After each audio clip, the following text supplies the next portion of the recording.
Assalomu alaykum va rahmatullohi do'stlar, yaxshimisizlar, salomatmisizlar? Navbatdagi mashinamiz Nissan Note, yaponskiy mashinamiz akalar. Mashinamiz chiqargan yil 2011, 1.4 benzinda. Mashinamiz oppoq rangda. Oilaviy mashina akalar, oilaviy. Ko'rsanglar bo'ladi, ichki holatlari.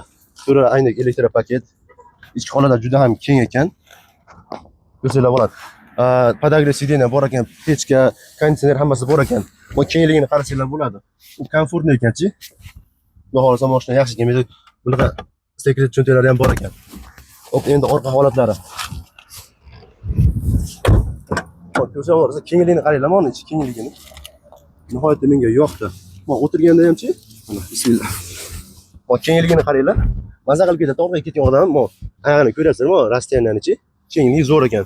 Ikkigan menda podlakonnisi ham bor ekan mana. Ko'rsanglar bo'ladi. Uni qo'yib olib ketsanglar bo'lar ekan.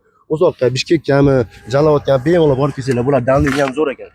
Xolos, endi orqa holatlari. Stoplar ko'ryapsizlar, mana aşağıdan mashaqqacha bo'lgan stoplar, orqa bagaji. Kengligi ham nihoyatda keng.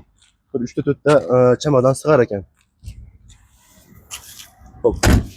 Bu tomonlarni ko'rsatib qo'y. O'zini diskalari bor, zavodskiy. Ichkarida chirik degan narsa yo'q akalar. Mashinamiz toza holatda, motor, korobka, hadovoy yaxshi ekan. Mashinamiz qora suvda bo'ladi. Mashinamizga qo'yilgan baho 430 ming so'm, yaxshigina kami bor akalar. Getsda, Matiz 3 ta pulida ekan. Lekin ulardan ko'ra 10 marta yaxshi deb o'ylayman.